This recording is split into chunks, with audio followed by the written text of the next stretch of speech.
Un Boeing 747 s'écrase dans la campagne anglaise. C'était un vrai champ de bataille. La dévastation totale. Où était passé ce 747? Les enquêteurs disposent de tous les indices nécessaires pour expliquer l'accident. L'avion s'est envolé sans que le problème n'ait été corrigé. Mais ils n'arrivent pas à comprendre pourquoi l'équipage n'a rien fait pour le prévenir. Le copilote était sur le point de mourir et il ne disait pas un mot. Comment est-ce possible? La réponse ne se trouve pas sur le lieu de l'écrasement, mais à des milliers de kilomètres et à des siècles éloignés.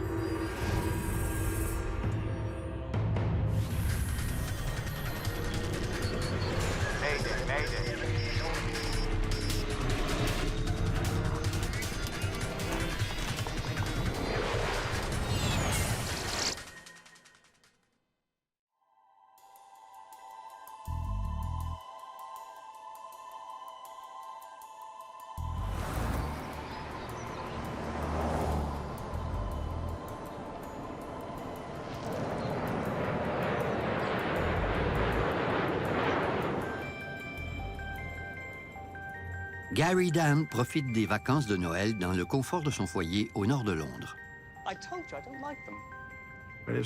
On était en famille en train de s'échanger des cadeaux quand j'ai entendu un avion s'approcher.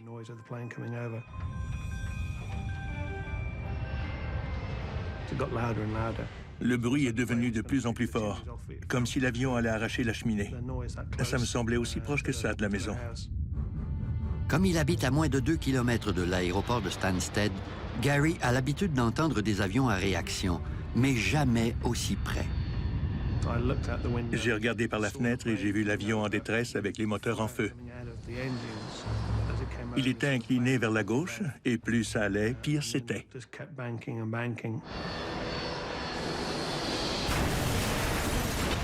Le 747 de Korean Air s'écrase dans un boisé du village de Great Halinbury.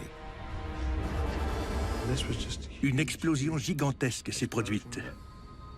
Et on a vu une colonne de fumée s'élever dans les airs.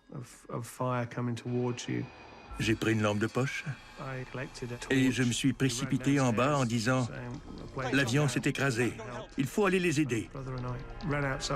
On est partis en courant, mon frère et moi, en direction de la colonne de fumée et des flammes. Il y avait encore énormément de carburant qui brûlait.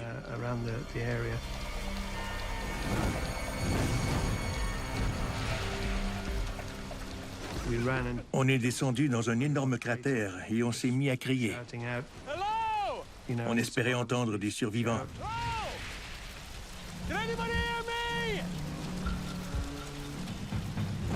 L'avion a creusé un cratère de près de 10 mètres. Les débris de l'épave s'éparpillaient dans un rayon d'1 kilomètre. C'était un vrai champ de bataille. On a composé le 911. Il faudra près d'une demi-heure aux secouristes avant d'arriver sur les lieux. Ils constatent rapidement qu'il n'y a aucun survivant. Un avion valant plusieurs millions de dollars et des milliers de kilos de marchandises sont complètement détruits. Les enquêteurs du service britannique d'enquête sur les accidents aériens, l'AAIB, doivent maintenant découvrir ce qui s'est passé. C'était un avion très sophistiqué, piloté par un équipage expérimenté. Pourtant, ils ont perdu la maîtrise de l'appareil. Comment cela a-t-il pu arriver? L'aéroport de Stansted, situé au nord-est de Londres, est une importante plaque tournante européenne pour les compagnies à bas prix et les vols de transport de marchandises venant des 4 coins du monde.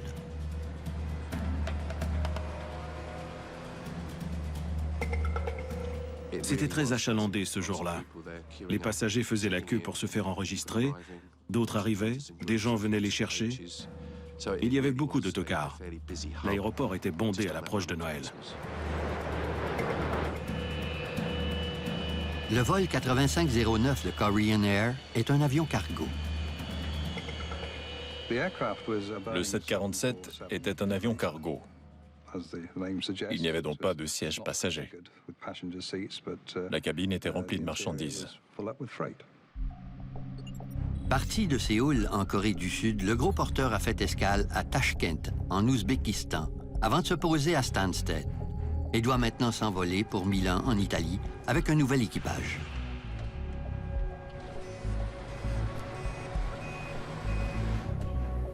Dans la soute, un contrôleur de chargement dirige les opérations de déchargement et de chargement des marchandises. Il veille à ce que le fret de plus de 63 000 kilos soit fixé solidement et de façon sécuritaire. Il ne s'agit pas simplement d'empiler des boîtes. Ce travail peut avoir un effet désastreux sur les caractéristiques de vol de l'avion lui-même. Il faut charger l'avion en s'assurant de bien répartir le poids. Par exemple, il faut éviter de charger les choses lourdes à l'arrière et les plus légères à l'avant, sans quoi l'avion relèvera le nez et sera difficile à maîtriser. C'est très dangereux.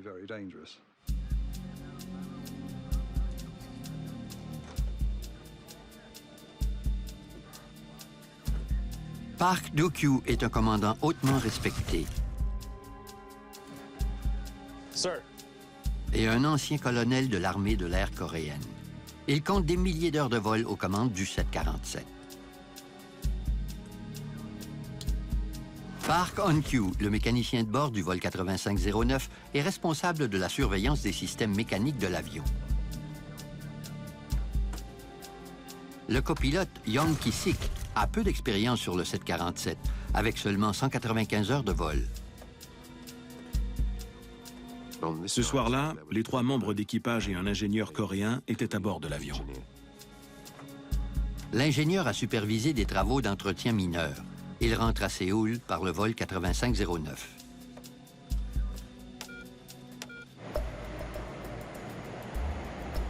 All right, gentlemen, if departure goes smoothly, we may just make our scheduled time. Let's proceed. Stansted clearance delivery, Korean Air 8509 requesting clearance to Milan. Korean Air 8509, we have no flight plan. Cannot clear you. Copy that. Stansted, stand by for flight plan. Tous les avions commerciaux doivent déposer un plan de vol avant de quitter le sol. Contact our people and get them to refile the flight plan. Hurry up. Ground control. Le vol Korean Air 8509 ne pourra décoller avant que son trajet détaillé ne soit remis au contrôleur. C'était un avion comme les autres pour le système de contrôle de la circulation aérienne. Il était soumis aux mêmes règles de fonctionnement et aux mêmes procédures que n'importe quel avion, que ce soit de passagers ou de fret. Korean Air 8509 cleared to Milan via Dover. Romeo? Korean Air 8509 cleared the Dover 6 Romeo, squawk 2230. Avec près d'1 heure de retard, l'équipage obtient l'autorisation de circuler. Il est 18h25. Korean Air 8509, line up on runway 23. Position and hold, runway 23. Korean Air 8509. Le commandant Park est conscient qu'ils n'arriveront jamais à Milan à l'heure prévue. Korean 8509, clear takeoff, runway 23. Finally.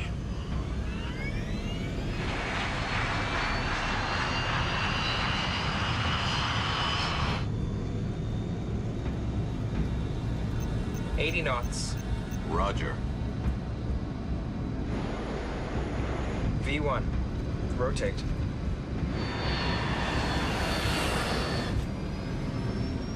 L'avion décolle de l'aéroport de Stansted à 18h36. Positive rate confirmed. Gear up. Gear up. Passing 900 feet. L'avion a atteint environ 760 mètres d'altitude. Peu après le décollage, l'avion devait effectuer un virage. Left turn at 1.5 DME. Copy that. Left turn at 1.5 DME. L'avion a amorcé son virage à gauche. Heading standby, sir. Heading 158. L'horizon artificielle du commandant lui indique que l'avion n'est pas en virage. Bank's not working. Bank! Bank! Look! Bank!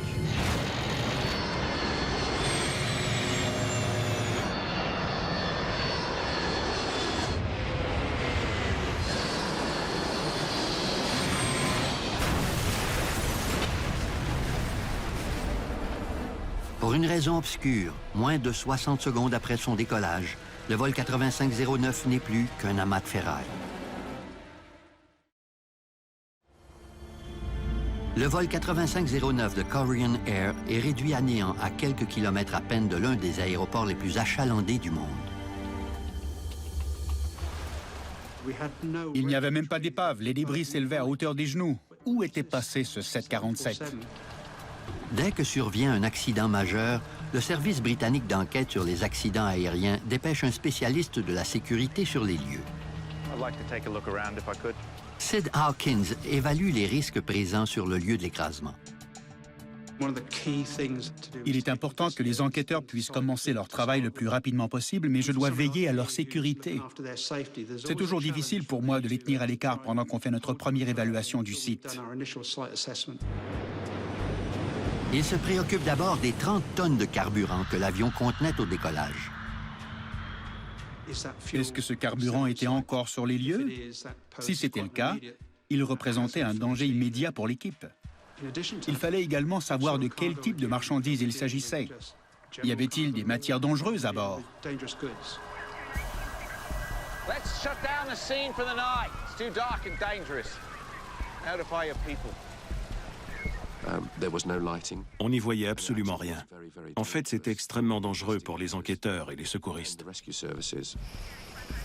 L'examen du lieu de l'écrasement devra attendre au lendemain matin.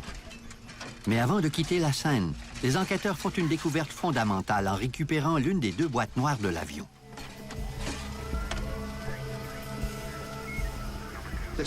La découverte de l'enregistreur le soir même était cruciale. L'enregistreur de conversation dans le poste de pilotage, ou CVR, est extrêmement important quand tous les membres de l'équipage ont péri.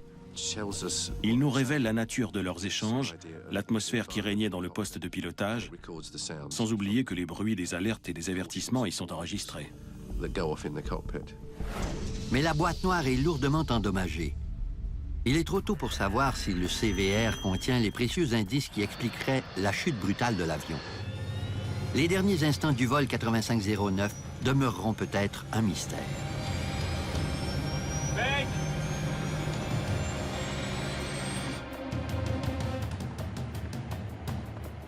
Pendant ce temps, l'AAIB a commencé son inspection sur la piste de l'aéroport de Stansted.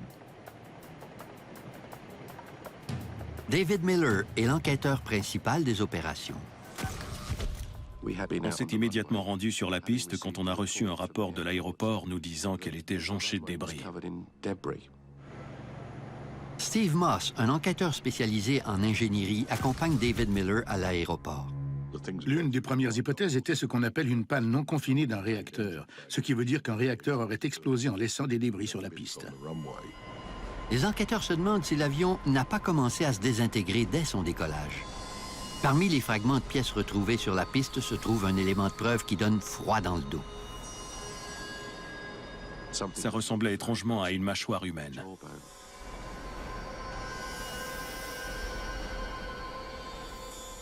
Notre esprit s'est emballé, bien sûr. Qu'est-ce qui s'était passé, pour l'amour du ciel? Est-ce que l'avion avait heurté quelqu'un en décollant? On s'est demandé si quelqu'un s'était suicidé en se jetant devant un moteur. Cela aurait nui à la performance du réacteur et provoqué l'écrasement? On n'en savait rien. L'examen de la piste suspend tout décollage et atterrissage à l'aéroport de Stansted. Cette fermeture survient à quelques jours de Noël. L'aérogare grouillait de monde. On subissait une énorme pression pour ouvrir la piste au plus vite. Korean Airline representatives arrived at Stansted Airport this morning. They're here to talk to accident investigators, both to try to assess what's known about the crash as well as to answer questions. Et les questions ne manqueront pas. La destruction du vol 8509 est le 5e accident grave à survenir chez Korean Air en 2 ans et demi. Si l'AAIB parvient à faire la lumière sur l'écrasement de Stansted, ce cycle funeste pourrait prendre fin.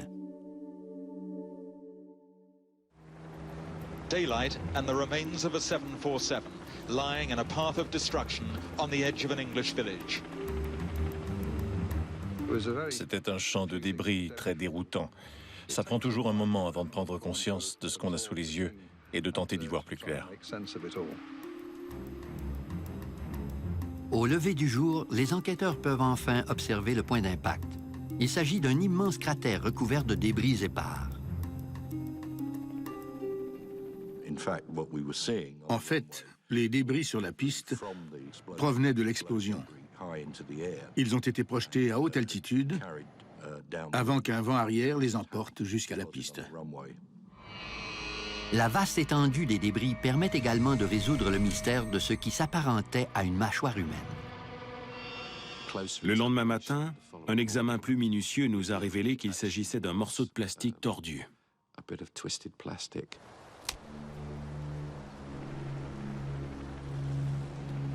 Le spécialiste de la sécurité, Sid Hawkins, s'intéresse maintenant à ce qui reste du fret transporté à bord de l'avion cargo. Imaginez 40 ou 50 tonnes de marchandises emballées dans des boîtes de carton et une explosion d'une telle ampleur que la moindre pièce est complètement détruite. Ça donne une idée de la violence de cette explosion. Il doit s'assurer que cela ne pose pas de risque pour les enquêteurs.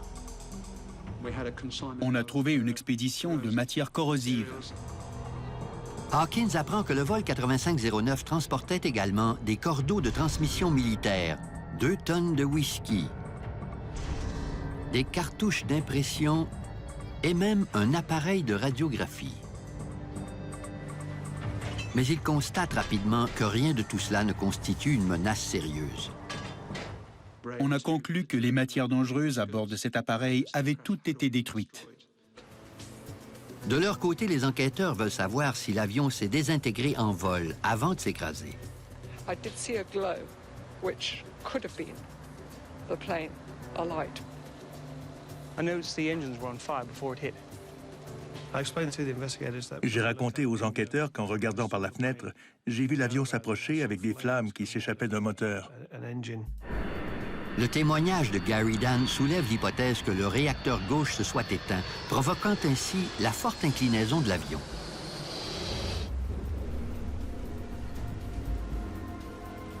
It's safe. But be careful down in through there. Afin de déterminer si l'avion était encore intact en percutant le sol, il procède à ce qu'on appelle une recherche des 4 coins. Est-ce qu'on a les 2 ailes, le stabilisateur, la dérive et la gouverne de direction? Finalement, tout était là. On pouvait donc conclure qu'aucune défaillance structurale de l'avion ne s'était produite en vol. En repérant les 4 coins de l'appareil, les enquêteurs notent également la présence de marques distinctives sur le sol. Une longue crevasse étroite avait été creusée par une aile. Et on voyait à quel point le nez de l'appareil avait touché le sol. La forme de ces marques nous permettait de mieux comprendre l'attitude de l'avion au moment de l'impact. Les marques au sol fournissent des détails révélateurs aux enquêteurs sur les dernières secondes du vol.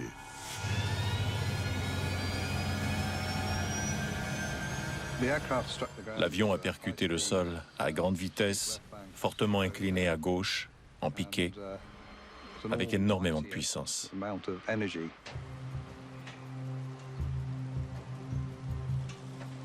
Pour une raison ou pour une autre, le pilote pouvait avoir été induit en erreur par ses instruments, ce qui l'aurait désorienté.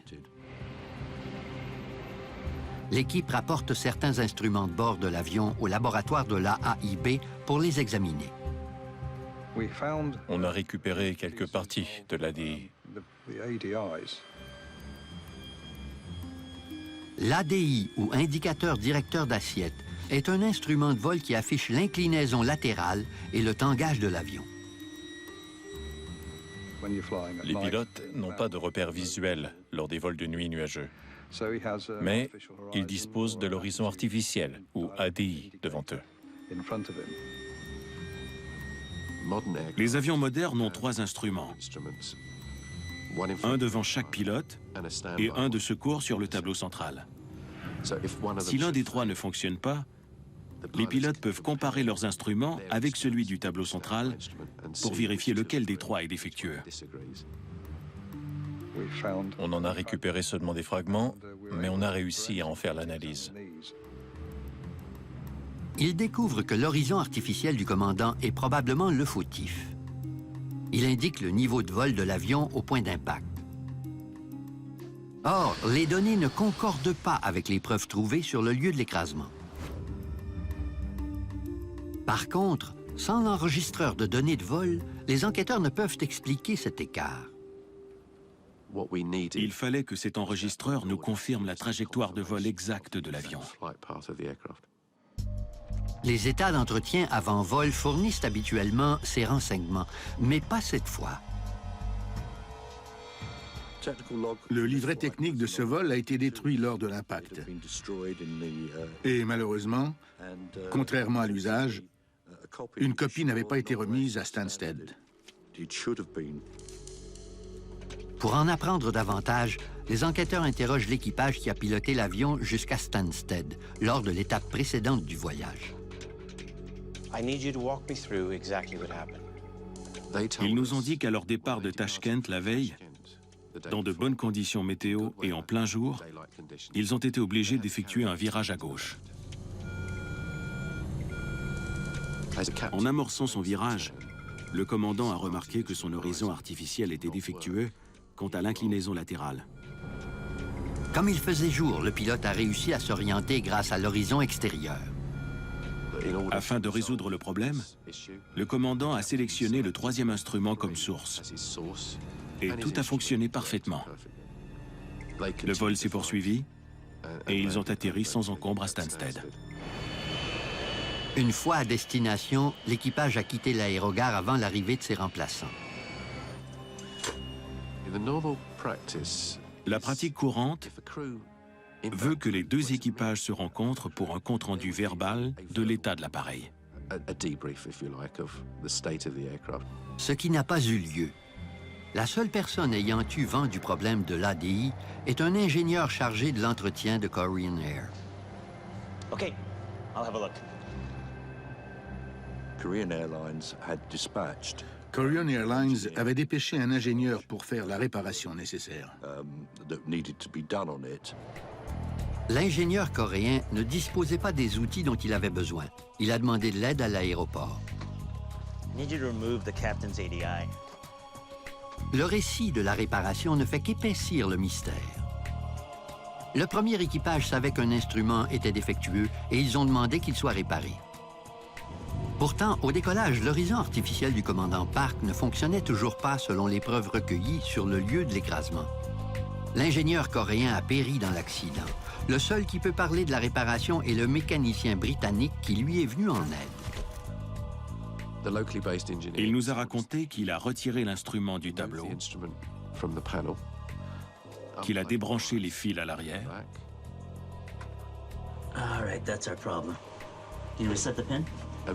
Pour découvrir ce qu'il croyait être un problème avec les broches de connecteurs à l'arrière de l'instrument. Il a replacé le connecteur correctement, il a réinstallé l'instrument sur le tableau de bord et finalement, il en a vérifié le fonctionnement.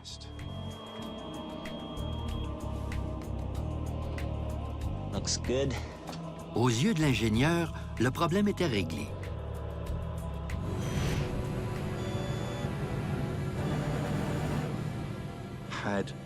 Les travaux avaient-ils vraiment réparé la défaillance?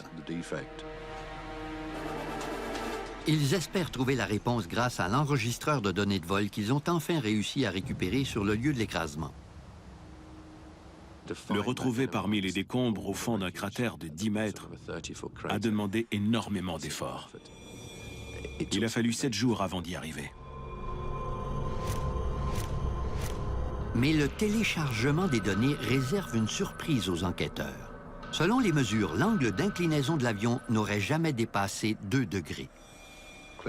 De toute évidence, l'angle d'inclinaison était beaucoup plus prononcé que ça, au moins 90 degrés. Ça a éveillé nos soupçons. Comment l'expliquer?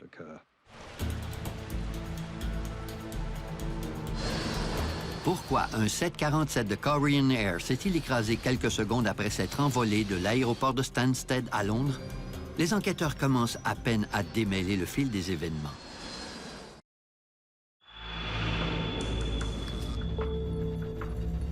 l'enregistreur de données de vol de l'avion de Korean Air révèle que l'ADI défectueux n'aurait pas été réparé. Les enquêteurs doivent comprendre pourquoi le problème de l'équipement de radionavigation de l'appareil n'a pas été identifié correctement. How exactly did your crew report this problem?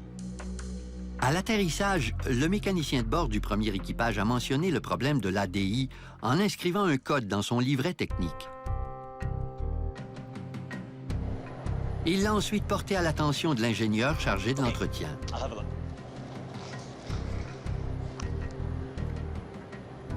La procédure habituelle consiste à noter le code inscrit pour ensuite vérifier le code correspondant dans le manuel d'identification des pannes. C'est ce qui lui aurait indiqué la nature de la panne et la réparation à effectuer.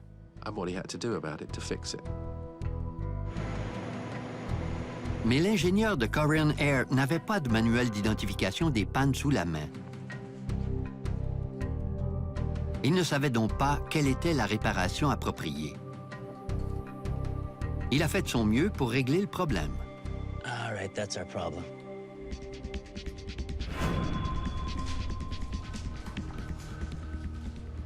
À ce moment-là, on a revu en profondeur le manuel de l'aéronef, le manuel d'entretien d'équipement et même le manuel des schémas de câblage. Après une analyse minutieuse du système de navigation de l'avion, les enquêteurs découvrent finalement ce qui ne fonctionnait pas avec l'ADI. Les données qu'ils recevaient étaient corrompues. Le véritable problème se situe au cœur de l'avion, dans un dispositif appelé Centrale inertielle de navigation par inertie, ou INU. Les centrales envoient les données concernant le roulis et le tangage aux ADI du commandant et du copilote. Les enquêteurs en concluent que l'un des INU a fait un court-circuit. C'est ce qui a altéré les renseignements sur l'inclinaison latérale que recevait l'enregistreur de données de vol et l'ADI du commandant. Les travaux effectués sur le vol 8509 n'ont absolument rien donné. Le problème n'a pas été réparé. Ils ont fait fausse route.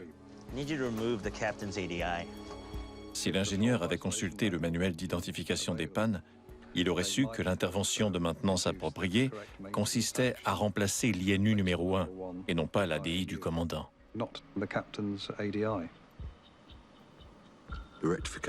Leur réparation n'a eu aucune utilité. L'avion s'est envolé sans que le problème n'ait été corrigé. Les pannes d'instruments sont très rares. Par contre, les pilotes sont formés pour réagir à ce genre de situation. La vérification de chacun des 3 ADI aurait permis au commandant d'identifier le problème. L'enregistrement des données de vol indique que l'ADI du copilote et l'ADI de secours affichaient tous les deux le bon angle d'inclinaison de l'avion. Seules les informations de l'horizon artificiel du commandant étaient erronées. La réaction de l'équipage devant cette défaillance quelques secondes après le décollage pourrait expliquer la tragédie. Les enquêteurs ont un nouvel aperçu des derniers moments cruciaux. Sir. Les techniciens de l'AAIB ont réussi à récupérer l'enregistrement du CVR lourdement endommagé.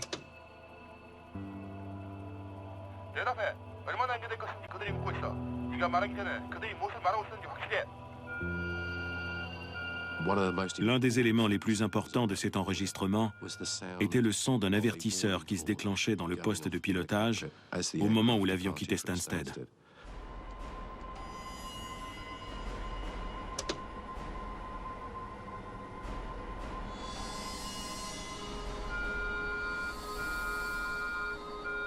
Mais ce que l'on n'entend pas est encore plus troublant que l'alarme. They seem to be ignoring the alarms completely. Ils n'ont même pas abordé le sujet de la défaillance de l'horizon artificiel. L'alarme prévient les pilotes qu'un ADI est défectueux et qu'ils doivent vérifier leur 3e instrument pour identifier quels sont les 2 ADI qui fonctionnent correctement. Mais étrangement, les pilotes demeurent silencieux. Le mécanicien de bord a vu l'horizon de secours. Il a regardé les deux autres instruments et il a mentionné le problème au commandant. Mais le commandant n'a pas eu la moindre réaction. Les enquêteurs restent également perplexes en apprenant que le copilote qui disposait d'un ADI fonctionnel n'a rien fait pour sauver l'avion. Pourquoi le copilote n'a-t-il rien dit? Il était en danger de mort. Et il savait qu'un instrument était défectueux. Le comparateur sonnait et il ne disait rien. Le copilote aurait dû dire au commandant que son ADI ne fonctionnait pas. Il aurait dû dire fermement au commandant « Mon ADI fonctionne. À moi les commandes. Cédez-moi les commandes. »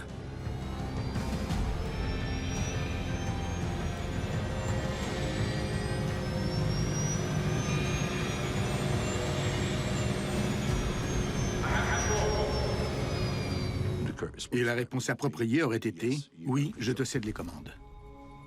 Mais le copilote n'a rien dit.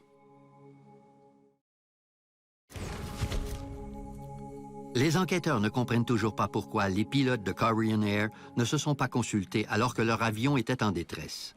Par contre, le CVR permet d'éclaircir une question concernant les récits des témoins de l'écrasement. Le CVR ne faisait pas état d'un incendie à bord de l'appareil. On aurait entendu une alarme d'incendie moteur ou une alerte quelconque.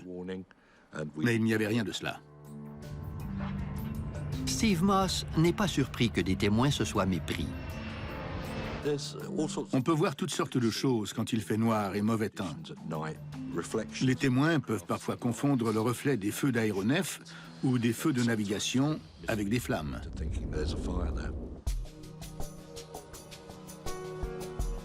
Les enquêteurs veulent en savoir davantage sur cet équipage qui a laissé une défaillance mineure se transformer en terrible catastrophe.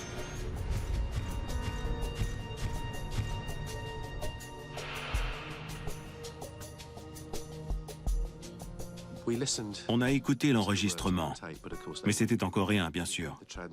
Même si on avait la traduction sous les yeux, c'était difficile de saisir leur ton et leur perception de la situation. On a demandé l'aide d'une interprète coréenne pour nous décrire la dynamique des échanges entre les pilotes.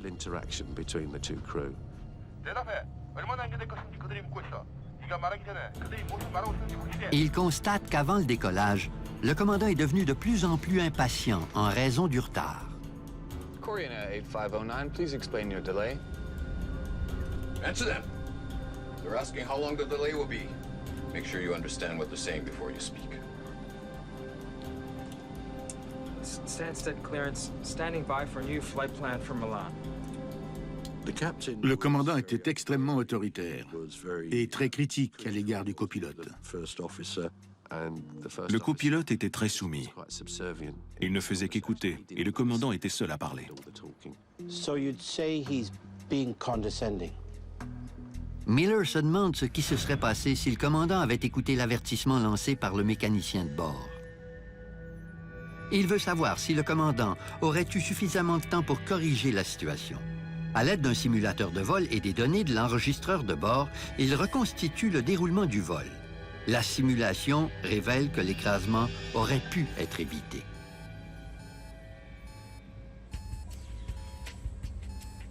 C'était tout à fait possible de redresser l'avion à 150 mètres du sol, à une vitesse de 260 nœuds, à 80 degrés d'inclinaison.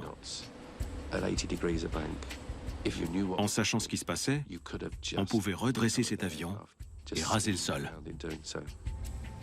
L'expérience incite Miller et son équipe à s'intéresser de plus près à la formation des équipages de conduite de Korean Air. L'interaction entre les membres de l'équipage a joué un rôle déterminant dans cet accident. Il fallait se rendre en Corée pour en apprendre davantage sur la formation de leur équipage. En Corée, Miller a l'occasion d'assister à la formation des pilotes.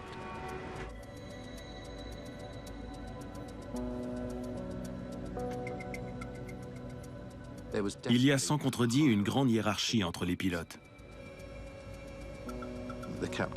Le commandant était considéré comme le plus vieux, le plus sage, le plus expérimenté, et le copilote était le jeune apprenti inexpérimenté. L'équipage travaillait selon une approche très procédurale. Il n'y avait pas beaucoup de place pour l'instinct, pour gérer les situations exceptionnelles. La dynamique de l'équipage observée pendant la formation présente des similitudes frappantes avec l'enregistrement des conversations dans le poste de pilotage du vol 8509. Les enquêteurs fouillent le passé du commandant Park.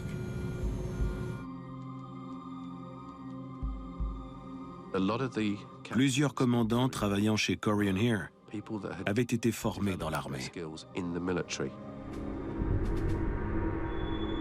Le commandant Park, un ancien colonel, avait connu une brillante carrière comme pilote d'avion d'appui tactique léger. À l'époque, la culture coréenne voulait que ces pilotes occupent une position à la hauteur de leur rang au sein de l'armée. Ça aurait été très déshonorant pour un ancien colonel militaire d'être copilote. La compagnie aérienne devait immédiatement le nommer commandant. Park a été promu commandant même si son expérience se résumait à voler en solo dans des chasseurs à réaction et non en équipe dans de gros avions de ligne.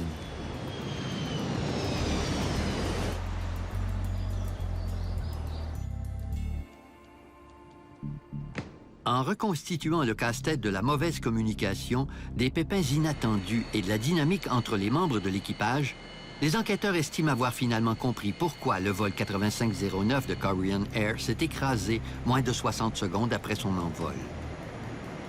This is inexcusable. If we hit one more delay. Korean 8509, clear takeoff runway 23. Clear for takeoff runway 23. Korean 8509. Clear for takeoff. Finally. Une suite de délais a entraîné le retard du vol 8509. La patience du commandant a été mise à l'épreuve.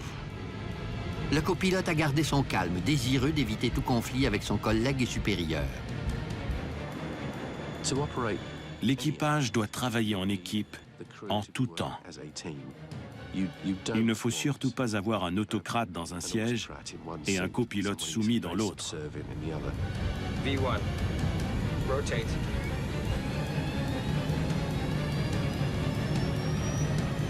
Positive rate confirmed. Gear up. Gear up.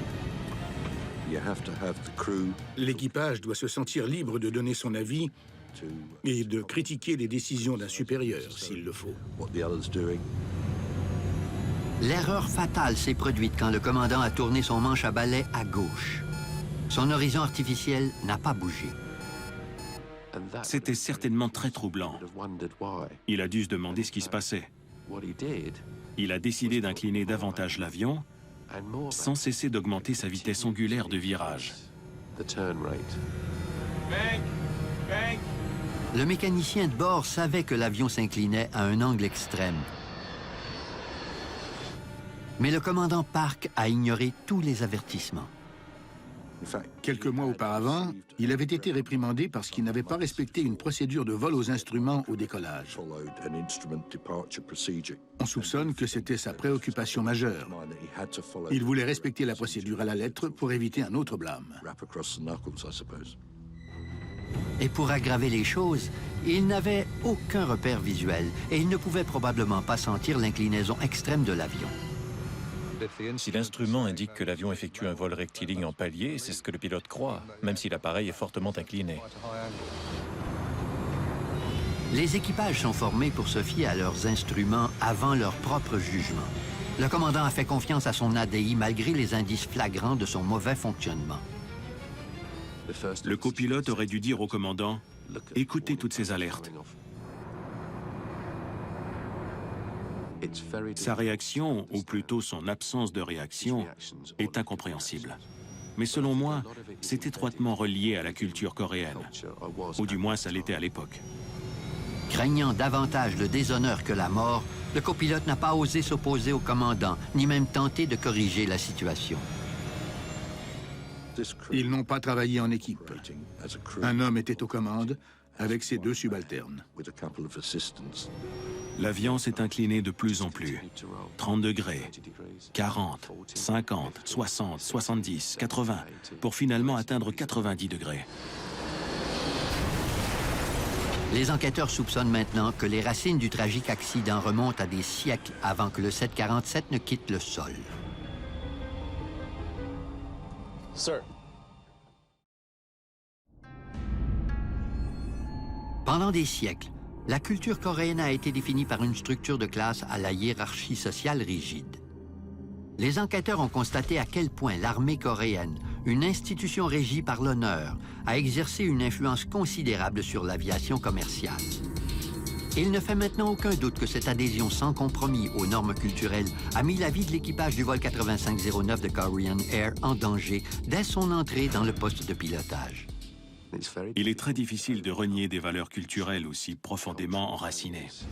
L'écart hiérarchique entre les 2 pilotes était encore plus prononcé en raison de la disparité entre leurs grades militaires. Les valeurs culturelles des 2 pilotes ont joué un rôle de premier plan dans la catastrophe. La relation entre les 2 hommes n'était pas égalitaire. 2 ans et demi auparavant, un vol de Korean Air s'est écrasé dans le Pacifique Sud, faisant plus de 200 victimes. Korean Air traversait une période difficile. Un avion s'était écrasé à Guam. Une mauvaise communication au sein de l'équipage et de vieilles règles hiérarchiques sont en partie responsables de la tragédie de Guam. Leur réputation était déjà entachée quand cet accident est survenu.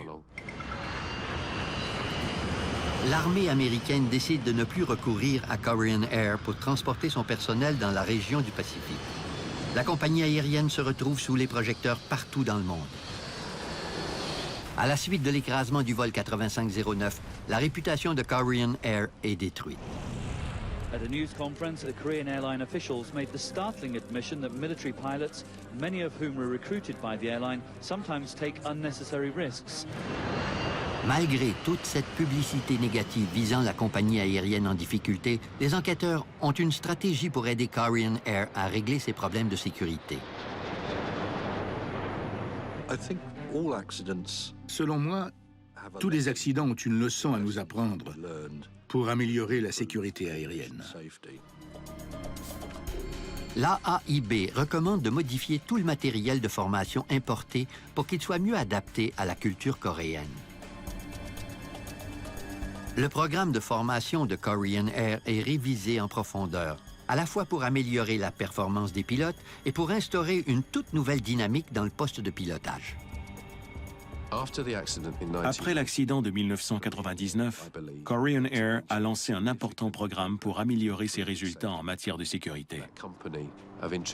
La compagnie a mis en place des procédures beaucoup plus rigoureuses, sans compter qu'elle a investi massivement dans la sécurité en vol. Dans ce cas-ci, l'accident est le résultat de problèmes de communication et de maintenance. Et plus important encore, d'une mauvaise gestion des ressources du poste de pilotage. Les statistiques montrent que depuis les événements de la fin des années 90, Korean Air est désormais considérée comme étant une compagnie aérienne très sécuritaire. Korean Air s'est complètement transformé après la catastrophe du vol 8509. Depuis 1999, la compagnie ne compte pas un seul écrasement et aucun décès.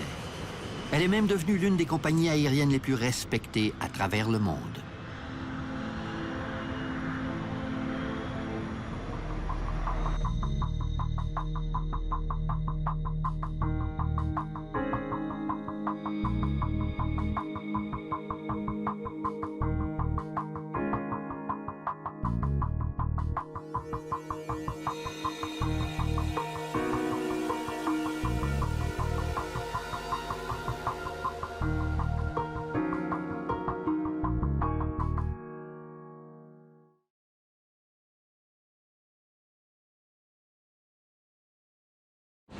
Septembre 1978.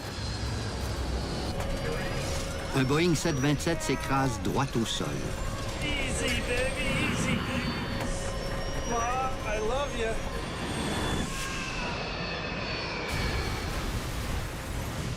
San Diego est le théâtre de la pire catastrophe aérienne de l'histoire des États-Unis. Mes cheveux se sont dressés sur ma tête quand j'ai appris la nouvelle de l'écrasement. Mon Dieu, la scène était atroce. Je me demandais vraiment comment j'allais faire pour reconstituer ce casse-tête. Les enquêteurs en arriveront à une conclusion stupéfiante.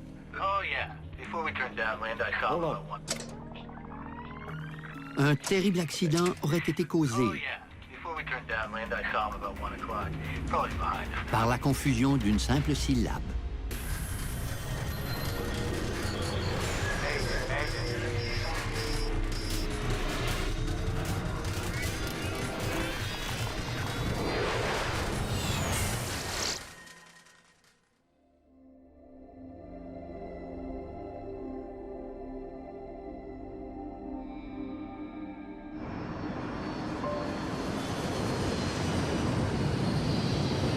Le vol 182 de Pacific Southwest Airlines survole la côte californienne. De Sacramento à San Diego, à l'aube. Le copilote Bob Fox est aux commandes. Approach PSA 182 coming on a 9-5 descending to 7,000. Airport is in sight. Au service de PSA depuis 9 ans, il sera promu commandant sous peu. Le commandant Jim McFerrin compte 17 ans d'expérience au sein de la compagnie. Tenu en haute estime par ses collègues, il a la réputation d'être un pilote né. Il s'agit du second vol de la journée pour les deux hommes. PSA 182. Cleared visual approach, runway 27. Thank you, cleared visual approach 27. Parmi les 128 passagers, on compte 30 employés de Pacific Southwest. Plusieurs d'entre eux rentrent à San Diego, où se trouve le siège de la compagnie. PSA était une excellente compagnie aérienne. Ses résultats en matière de maintenance et de sécurité étaient remarquables. Elle avait très bonne réputation dans l'industrie aéronautique. Les pilotes sont toujours prudents en atterrissant à l'aéroport Lindbergh de San Diego. Il s'agit de l'aéroport à piste unique le plus achalandé d'Amérique du Nord. L'aéroport de San Diego représente un défi pour les pilotes en raison de sa proximité avec le centre-ville et de différents obstacles qui l'entourent. Il y avait une dénivellation de terrain très prononcée. Les pilotes ont l'habitude. Certains n'aiment pas en parler, mais c'est un peu effrayant. On craint toujours qu'un grave accident ne se produise.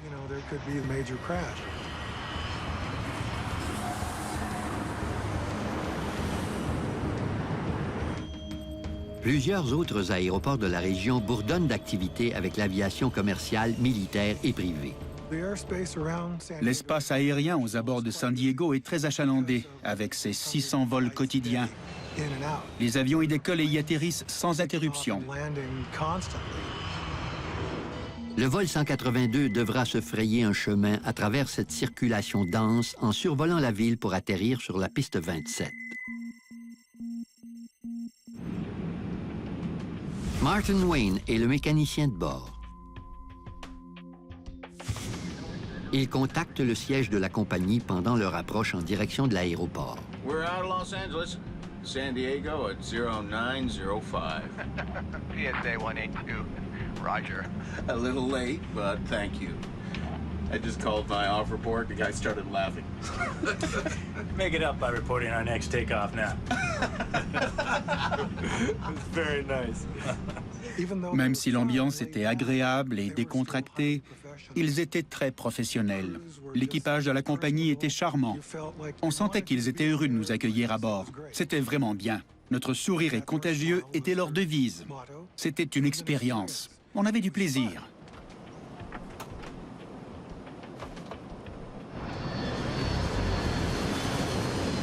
L'approche du vol 182 vers Lindbergh est guidée par un contrôleur d'approche dans un centre situé à 15 km au nord de l'aéroport. Ce centre de contrôle d'approche est débordant d'activité.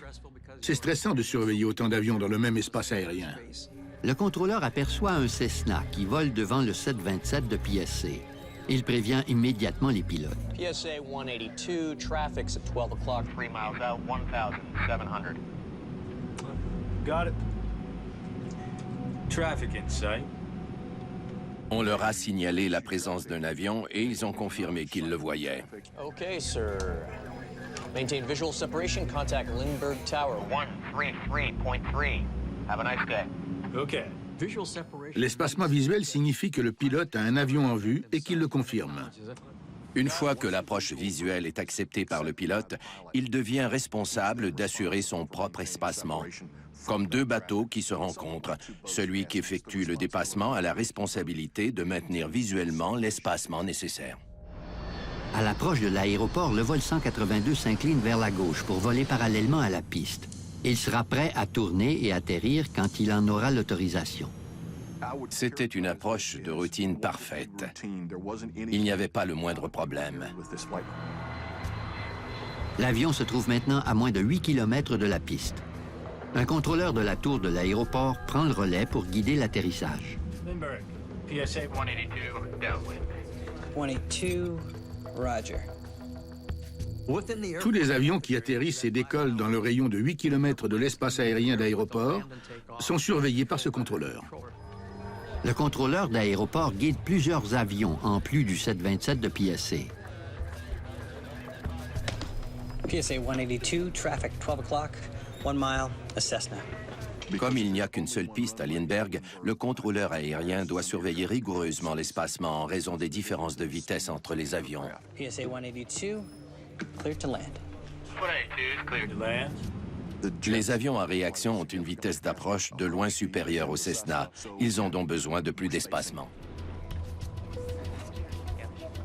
Il est maintenant 9 heures. Plusieurs passagers du vol 182 se préparent pour leur journée de travail à San Diego.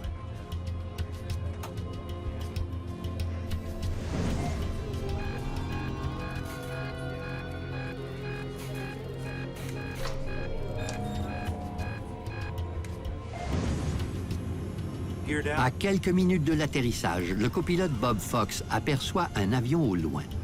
There's one underneath. I was looking at that inbound over there.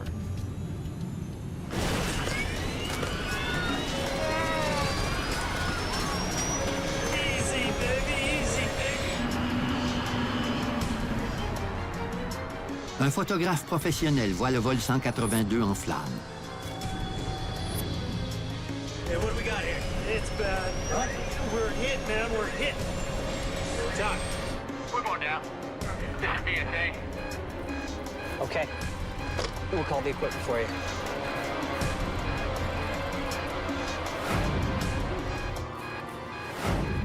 Le radar du contrôleur d'approche révèle que le 727 et le Cessna sont entrés en collision. Jesus Christ. It's an aluminum shower. Deux avions qui entrent en collision sous votre supervision, c'est le pire cauchemar d'un contrôleur. Il n'y a rien de plus traumatisant. This is it, baby. Break this up. Ma, I love you.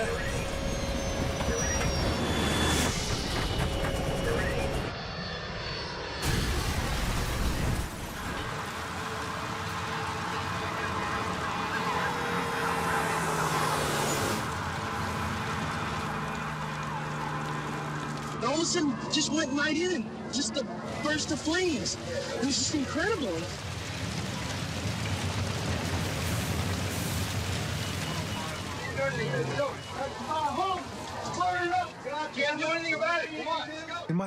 Mes cheveux se sont dressés sur ma tête quand j'ai appris la nouvelle de l'écrasement. Des milliers de personnes ont vu ce gigantesque nuage de fumée et de feu en forme de champignon. Deux avions sont entrés en collision avant de s'écraser sur San Diego.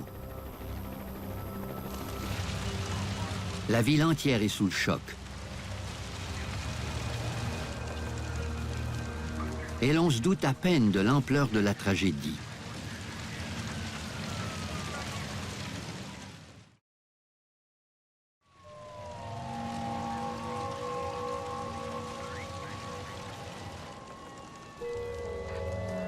Hundreds of people watched in horror as the two planes collided and crashed into a quiet San Diego residential neighborhood. Ça demeure le pire désastre de l'histoire du comté de San Diego. One witness reported seeing falling bodies hit a car. 2 bodies were bounced out of the PSA. One hit through the windshield, killed the mother. The other one hit on the side and killed her 4-month-old baby. Police officers covered up the bodies, and that's about all they could do. On craint que les occupants des 2 avions n'aient tous péri. L'avion de PSA s'est écrasé au coin des rues Dwight et Nile. Le Cessna s'est écrasé à 6 coins de rue de là, devant une maison près de la 32e et de Polk.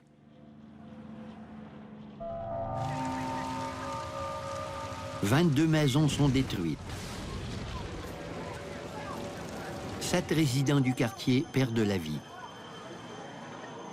Il y a 9 blessés. La ville est en émoi. We heard on the news, so we came down here to see what we could do to help. We've been walking through here, carrying water, and it's just such a bad scene. It's really horrible. Greg Clark est policier à San Diego et se précipite sur les lieux pour tenter de retrouver d'éventuels survivants. J'avais l'impression qu'une énorme bombe avait explosé. L'avion avait tout détruit sur son passage. Des sièges de passagers étaient enfoncés dans les murs des maisons et des parties de fuselage étaient éparpillées partout.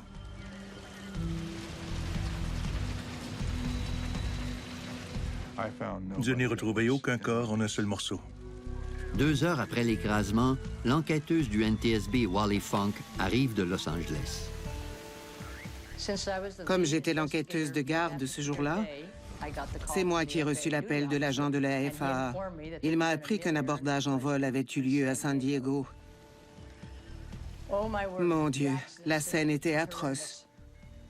Les policiers m'ont d'abord fait entrer dans le périmètre de sécurité et ils m'ont présenté au chef du service des incendies, qui était responsable du lieu de l'accident. C'était terrible de se rendre compte qu'il n'y avait aucun survivant. Le personnel médical était frustré de constater son impuissance. Il ne pouvait rien faire. 144 personnes ont perdu la vie, dont les 7 victimes au sol. Il s'agit de la pire catastrophe aérienne de l'histoire des États-Unis. Je ne m'attendais absolument pas à ça. Il y avait tellement de fragments, de débris et de pièces un peu partout. Et ça ne provenait pas seulement de l'avion, mais aussi de maisons. J'ai commencé par photographier la scène et prendre des notes. Comment allais-je reconstituer ce casse-tête? Wally Funk doit confirmer que l'épave d'un avion léger retrouvé à 6 coins de rue de là est bel et bien l'objet de la collision avec le 727. Ça ne faisait aucun doute. Il y avait des transferts de peinture, des pièces des 2 différents appareils. C'était sans contredit un abordage en vol. Une importante question ne tarde pas à surgir. Comment un tel accident a-t-il pu se produire? Il fallait tenter de déterminer, à partir de cet amas de ferraille tordue, à quel endroit les 2 avions s'étaient heurtés. Je tenais à déplacer l'épave du Cessna sur le lieu principal de l'accident pour comprendre ce qui s'était passé. Les 2 épaves sont transportées dans un hangar où l'on procédera à leur reconstruction. De son côté, l'enquêteuse interroge le plus grand nombre de témoins possible pendant qu'ils ont encore les images en mémoire. Au cours de mes enquêtes, j'ai constaté que les meilleurs témoins sont les enfants et les jeunes, jusqu'à 17 ou 18 ans. Ils me font un excellent compte-rendu de ce qu'ils ont vraiment vu et non pas de ce qu'ils croient avoir entendu ou aperçu. Plusieurs personnes nous ont décrit ce qu'elles avaient vu tomber du ciel. Mais il n'en ressort rien de fructueux.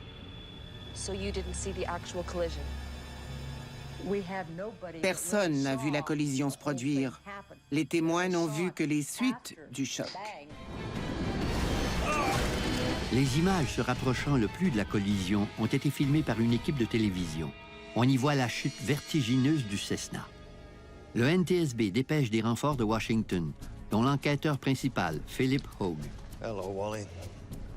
Good to see you again. You're doing great work here. Let's get right down to it, all right? I know that you've done a heck of a lot of research and you've been mainly concentrating on the larger aircraft. J'étais contente qu'ils viennent nous prêter main forte. Le soutien technique était fantastique. On s'est divisé les tâches. So I will tackle the Cessna. Il revoit les rapports de la journée de l'avion léger afin d'en apprendre davantage à son sujet. Le Cessna appartenait à une école de pilotage et un élève pilote suivait un cours. Un instructeur de vol était assis du côté droit et son élève pilote apprenait à voler aux instruments. Les enquêteurs apprennent que l'élève a effectué 2 approches sur la piste 9 pour s'exercer à l'atterrissage aux instruments.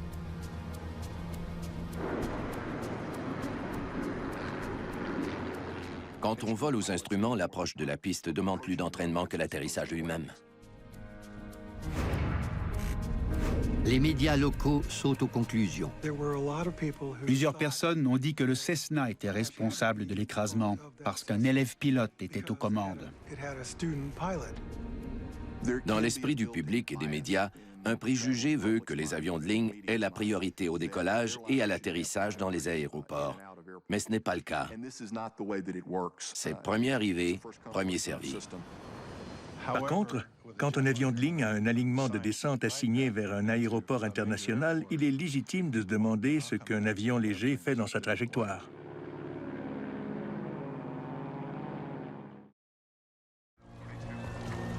L'enquête sur la tragédie du vol 182 progresse grâce à la découverte des 2 boîtes noires. On a récupéré l'enregistreur de conversation dans le poste de pilotage à l'avant de l'appareil et l'enregistreur de données de vol dans le logement d'escalier arrière. On les a expédiés à Washington. Obtenir les données des instruments et le contenu des échanges dans le poste de pilotage est un long processus. Pendant ce temps, les enquêteurs interrogent le premier des 2 contrôleurs qui ont guidé les avions. Can you show us the 2 flight paths? Le contrôleur d'approche se souvient des routes prévues des 2 avions, mais il ne peut dire avec certitude lesquelles ils ont finalement emprunté parce que les données du radar d'approche ne sont pas enregistrées. So the 727 was flying east to do a turnaround and land on runway 27. And the Cessna was flying northeast, but it was miles ahead of the 727, probably headed home after doing touch and goes on runway 9.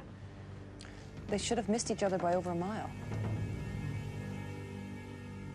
Comme pilote, j'ai déjà volé plusieurs fois à Lindbergh. Et je me suis demandé s'ils avaient les bons caps et les bonnes altitudes. Identifier les trajectoires de vol exactes demande de savants calculs qui incluent les données d'une station d'information de vol de Los Angeles. Pendant ce temps, une transcription des conversations entre le contrôleur et les équipages révèle que les pilotes des 2 avions connaissaient leurs positions respectives. So, the PSA crew reported seeing the Cessna when they were still 3 miles apart. Planes would have been somewhere around here and here. Got it. Traffic in sight. Le Cessna a aussi été prévenu de la présence du 727 derrière lui. Traffic at 6 o'clock. 2 miles eastbound, a PSA jet inbound to Lindbergh out of 3,200 has you in sight. Si les pilotes des 2 avions étaient au courant de la situation, les enquêteurs se demandent comment expliquer la collision. Sans compter qu'un nouveau dispositif de radar venait d'être installé le mois dernier, précisément pour éviter de tels accidents. Le radar anti-collision a été conçu pour avertir les contrôleurs d'une collision imminente entre 2 avions et la prévenir. Didn't you get any warning? We did. We ignored it. Explain. Well, when the alert sounded, I mentioned it to my supervisor.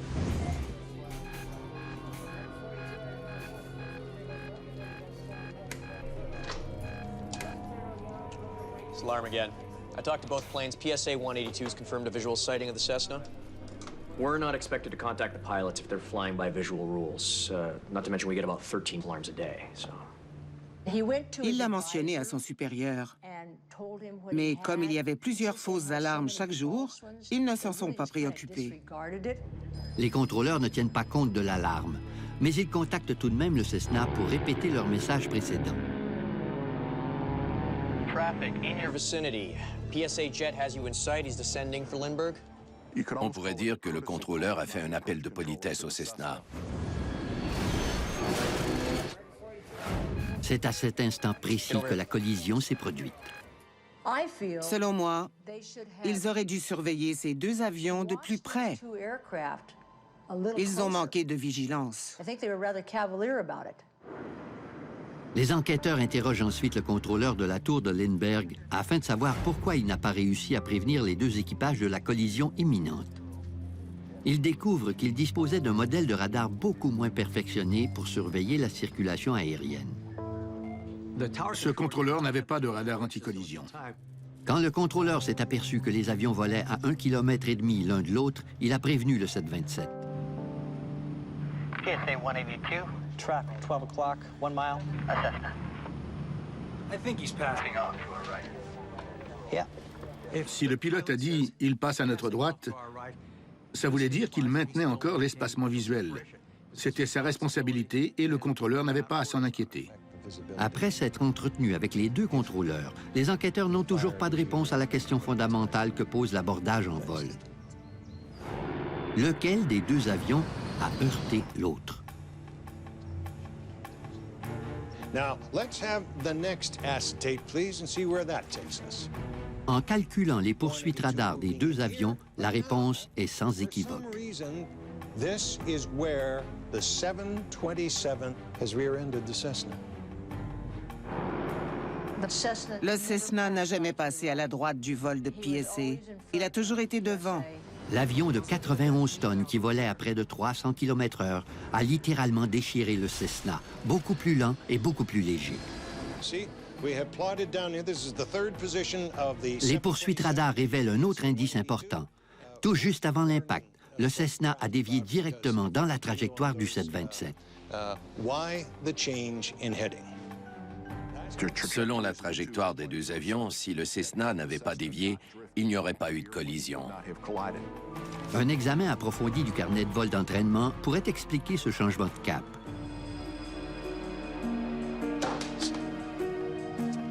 He was wearing a training hood.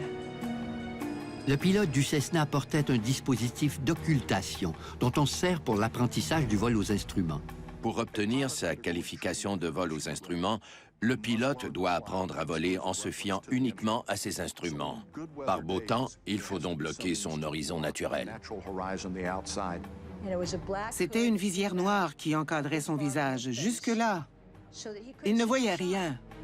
Wally Funk se demande si ce dispositif n'a pas fait dévier l'élève pilote au pire moment. Le Cessna avait reçu la directive de maintenir un cap de 70 degrés.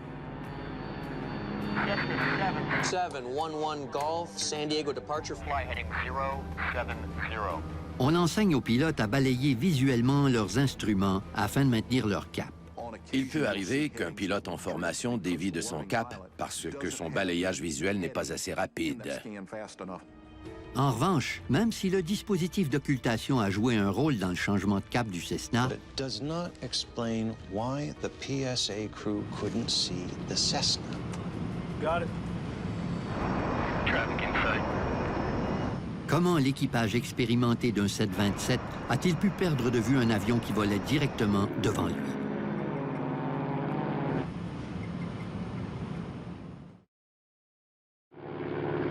Les enquêteurs ont bien peur de ne jamais comprendre pourquoi le pilote d'un Cessna a dévié de son cap pour se retrouver directement dans la trajectoire de vol d'un 727.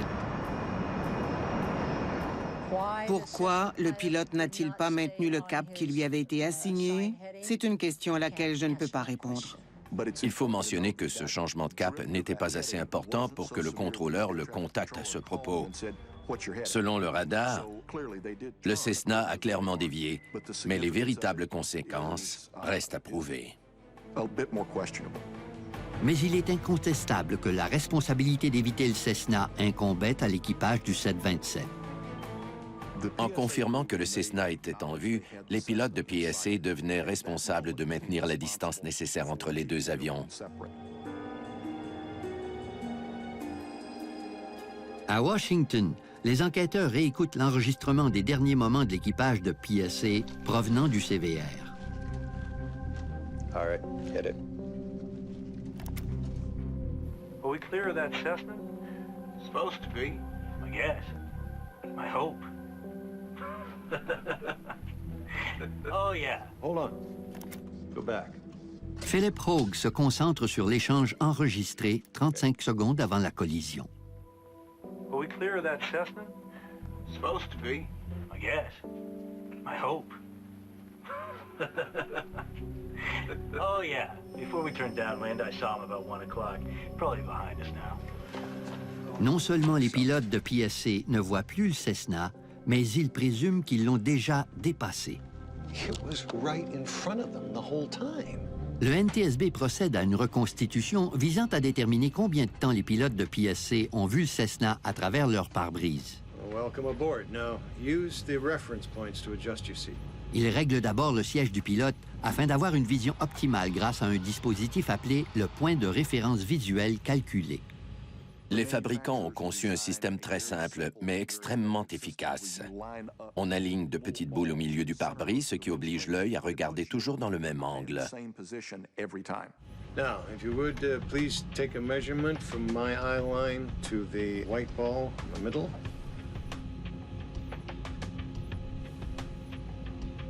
Okay, now from the eyeball to the floor, please. Une fois le positionnement effectué, le photographe se sert d'un appareil photo particulier pour prendre des images panoramiques du champ de vision de chacun des pilotes.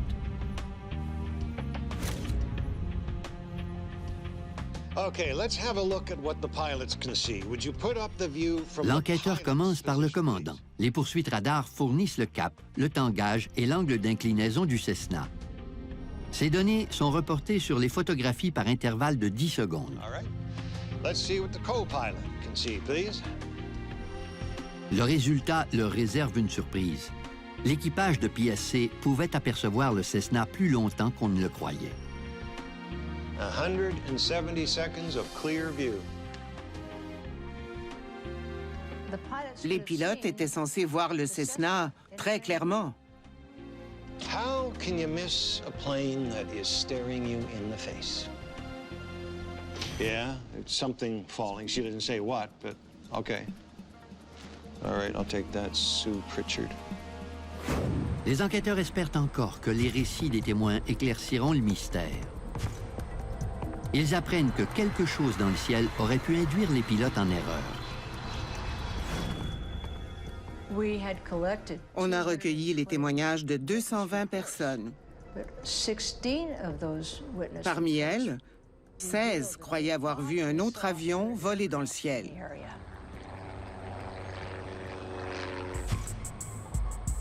Les contrôleurs aériens n'ont pas le souvenir qu'un troisième avion ait volé à proximité, mais plusieurs avions légers n'ont pas de transpondeur, le dispositif qui permet de détecter leur présence. Sans transpondeur, le radar des installations d'approche de San Diego n'a pas pu repérer le troisième avion. Les enquêteurs réécoutent plus attentivement les enregistrements du poste de pilotage. Oh yeah. Before we turned downwind, I saw him about 1 o'clock. Probably behind us now. 35 secondes avant l'écrasement, les pilotes sont convaincus qu'une distance sécuritaire les sépare du Cessna. Mais il est étonnant que le commandant l'ait aperçu à 1 heure. Selon les trajectoires de vol des deux avions, le Cessna ne s'est jamais retrouvé dans cette position. The Cessna was at there 11 o'clock. So, what plane were they looking at? Son commentaire soulevait l'hypothèse de la présence d'un autre avion.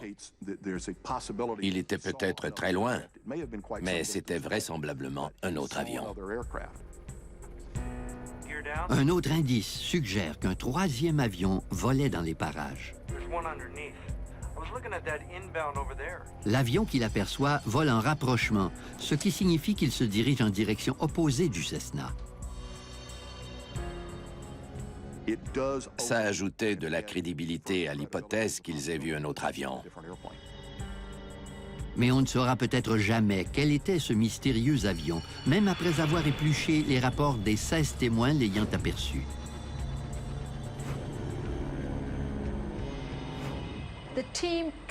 L'équipe a conclu que ces 16 témoignages ne suffisaient pas pour confirmer qu'un avion se trouvait à cet endroit précis, à ce moment précis. L'enquête piétine. La reconstitution des événements a démontré que le Cessna a été visible pendant 170 secondes, soit près de 3 minutes. Pourquoi les pilotes du 727 l'ont-ils perdu de vue? Les enquêteurs réécoutent l'enregistrement. PSA 182, additional traffic, 12 o'clock, 3 miles just north of the field, northeastbound. Cessna 172 climbing VFR Okay, stop at tape. 1,400. 135 seconds to impact. This is when the controller first mentioned Cessna. Okay, roll tape again. 2 minutes avant la collision, l'équipage est informé de la position du Cessna, mais il ne l'a pas encore vu. La silhouette du Cessna était difficile à discerner parce que les deux avions volaient à peu près à la même altitude et dans la même direction. L'œil humain distingue le mouvement. Or, pendant la majeure partie du temps, rien ne bougeait à travers le pare-brise. San Diego Ops, we're number 2, because we try harder. Le Cessna était visible depuis près de 80 secondes, mais les pilotes ne l'ont pas remarqué. 90 seconds to impact. They get another warning. Après avoir écouté et interprété l'enregistrement du CVR, j'ai eu l'impression que leur conversation avait distrait leur attention. Roll tape. PSA 182, traffic's at 12 o'clock, 3 miles out, 1,700. Got it. Traffic in sight. Stop tape. 85 secondes avant l'impact, les pilotes du 727 aperçoivent le Cessna qui vole devant eux.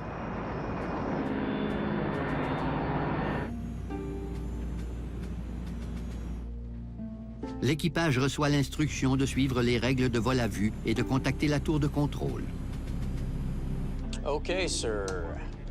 Maintain visual separation. Contact Lindbergh Tower. 133.3. Have a nice day. Okay. Ils l'ont vu 1 seconde et ensuite plus rien. Est-ce que leur conversation leur aurait fait détourner le regard? Les pilotes doivent maintenant garder le Cessna en vue tout en accomplissant d'autres tâches. Le commandant contacte le contrôleur d'aéroport tout en se préparant à atterrir. Lindbergh, PSA 182, downwind. Ils doivent configurer les ailes avec les becs et les volets appropriés, sortir le train d'atterrissage, régler les différents systèmes. Il se passe beaucoup de choses dans le poste de pilotage. Les 3 membres d'équipage d'un 727 sont très occupés pendant l'atterrissage. À cet instant critique, personne ne se préoccupe du Cessna. PSA 182, traffic 12 o'clock, 1 mile, Cessna. Is that the one we're looking at? Yeah, but I don't see him now. The Cessna should be right here in front of them. Le Cessna était visible à la hauteur du pare-brise du 727 de PSA. Et aussi incroyable que ça puisse paraître, ils l'ont perdu de vue. Okay. Can you show me how you normally adjust your seat, please? Quand les enquêteurs constatent comment les pilotes de PSA ajustent leur siège, ils commencent à comprendre pourquoi l'équipage du vol 182 a perdu le Cessna de vue. That's it? You don't use your reference points? Ce n'est pas obligatoire de se servir du point de référence visuel calculé conçu par le fabricant. Les enquêteurs découvrent que plusieurs pilotes ajustent leur siège selon leurs préférences. Les pilotes ne sont pas tous du même gabarit. Ils apprennent rapidement à ajuster leur siège dans une position confortable. Certains pilotes préfèrent s'asseoir plus bas pour mieux voir les instruments. On recalcule la position du Cessna à travers le pare-brise avec la nouvelle position du siège du pilote. Le résultat est complètement différent. Avec ce réglage, l'équipage aurait vu le Cessna pendant à peine 5 ou 10 secondes, et non quelques minutes. 5 seconds. That's all. Le Cessna se trouvait sous le point de référence que pouvaient voir les pilotes. S'ils s'étaient penchés vers l'avant, ils auraient aperçu le Cessna. Sinon, il était au-dessous du pare-brise. Mais même si les pilotes s'étaient penchés vers l'avant, les enquêteurs notent un autre obstacle à la détection du Cessna. It's almost camouflaged.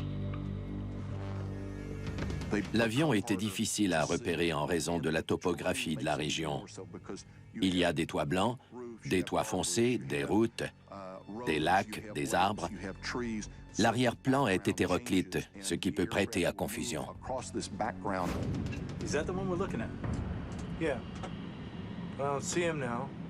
Le Cessna vole désormais trop près du 727 pour être aperçu des pilotes s'il ne se penche pas vers l'avant. Sans oublier l'arrière-plan qui vient brouiller les cartes. PSA 182. Cleared to land. 182, cleared to land. La collision est imminente, mais les 6 hommes qui pourraient l'empêcher n'en ont pas conscience. Le pilote du Cessna ne voit rien et son instructeur n'a pas remarqué que leur avion dévie de sa trajectoire. Quant à l'équipage du 727, le Cessna se trouve dans son angle mort, mais les deux contrôleurs présument que les pilotes voient le Cessna et qu'ils l'éviteront. Une seule chose pourrait prévenir la tragédie. 144 vies en dépendent. Le commandant de PSA aurait dû prévenir la tour qu'il l'avait perdu de vue. Le commandant McFerrin a bel et bien parlé au contrôleur du Cessna, mais la mauvaise compréhension d'un simple mot s'avérera fatale. Les deux avions sont à 70 secondes d'entrée en collision au-dessus de San Diego. PSA 182. Traffic 12 o'clock, 1 mile. Cessna. Flaps 5. Is that the one we're looking for? Yeah, but I don't see him now. Le destin du vol 182 dépend désormais de la clarté de la communication du commandant au contrôleur. Okay, we had him there a minute ago. Mais le commandant ne s'exprime pas clairement. 22, Roger. Le contrôleur croit que le Cessna est encore en vue. Quand l'équipage de PSA a perdu le contact visuel avec le Cessna, il était responsable de prévenir le contrôleur qu'il ne le voyait plus. Encore incertain au sujet de la position du Cessna, le commandant tente d'expliquer la situation au contrôleur. I think he's passed off to our right. Le commentaire du commandant témoigne de son hésitation en indiquant que le Cessna n'est pas en vue à ce moment-là. Le contrôleur pourrait ordonner aux pilotes de PSA ou du Cessna de changer leur trajectoire, mais il ne le fait pas. Il est très difficile d'interpréter la signification de l'échange entre le contrôleur aérien et le pilote pour chacun d'entre eux. Le commandant a fait un commentaire mentionnant qu'il avait encore un doute, mais le contrôleur l'a interprété comme un constat. Et il a répondu « On ne saura jamais ce que les pilotes de PSA ont déduit de sa réponse. » Mais ça ne les a pas inquiétés outre mesure, parce qu'ils ont poursuivi leur approche. Le contrôleur ne s'est pas inquiété non plus, parce qu'il n'en a plus reparlé. Les enquêteurs veulent maintenant savoir pourquoi le contrôleur n'a pas réagi. Ils comparent 2 enregistrements distincts des conversations entre le commandant et la tour de contrôle. Okay, Chris, let's hear the cockpit first. I think he's passed off to our right. Passed. I thought I heard passing before. Double check that, please.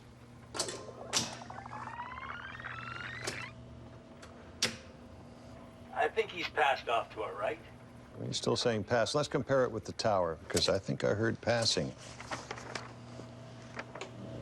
Ils font alors une découverte saisissante. He's passing off to our right. Passing. I was right. It does sound like passing. Avec le grésillement dans les communications radio, le contrôleur a entendu « il passe » au lieu de « il est passé ». Ce malentendu risque fort d'avoir scellé le destin du vol 182. Passing? Big difference.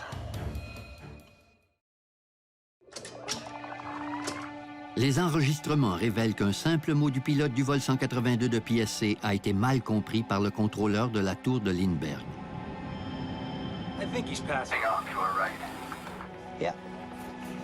Les enquêteurs comprennent enfin pourquoi le contrôleur n'a pas réagi. S'il avait bien entendu « il est passé à notre droite », il aurait constaté sur son radar la méprise du pilote, le 727 n'ayant jamais croisé le Cessna.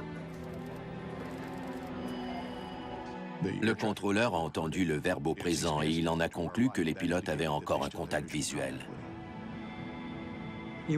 Il a cru que le pilote maintenait l'espacement. C'était sa responsabilité. Le contrôleur n'avait pas à s'en soucier. Au printemps 1979, les enquêteurs peuvent enfin identifier les responsables de la tragédie. Les conclusions du rapport d'enquête sont très claires. L'équipage de PSA n'a pas vu le Cessna à temps pour éviter cet accident catastrophique. En perdant le contact visuel, l'équipe de PSA était responsable de prévenir le contrôleur en disant « Je ne vois plus le Cessna ». Ils ne l'ont pas fait. Le pilote du Cessna a également joué un rôle dans l'accident en déviant de son cap sans avertir la tour. Les deux contrôleurs sont blâmés pour ne pas avoir respecté la procédure en omettant de signaler le cap précis du Cessna à l'équipage du 727.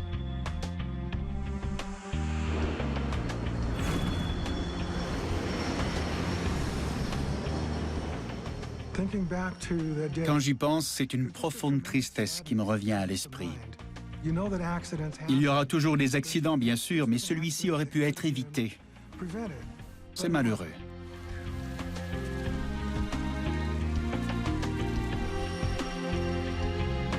Le rapport d'enquête recommande d'améliorer le système de contrôle de la circulation aérienne à l'aéroport Lindbergh.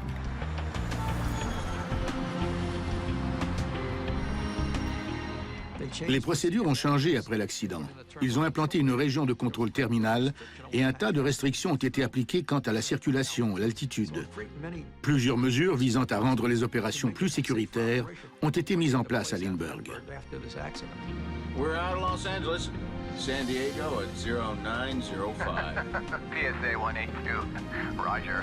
I just told my off report. The guy started laughing. Make it up by reporting our next takeoff now. Le vol 182 de PSC laisse un autre héritage. De nouvelles règles concernant les conversations dans le poste de pilotage à une altitude de moins de 3000 mètres sont imposées. Le règlement stipule que les conversations doivent uniquement porter sur les opérations de l'avion. À l'époque de l'accident de PSA, ce n'était pas le cas. La tragédie du vol 182 de PSC a également incité la FAA à développer de nouvelles technologies. 3 ans après l'accident, en 1981, un dispositif de sécurité appelé TCAS, ou système d'anticollision en vol, a été inventé. Tous les avions de passagers en sont désormais munis. Ce système prévient les pilotes dès qu'un autre appareil vole à proximité. Le TCAS est une bénédiction du ciel. Il est installé sur les transpondeurs pour tenir les pilotes au courant de la position de tous les avions qui volent dans les alentours.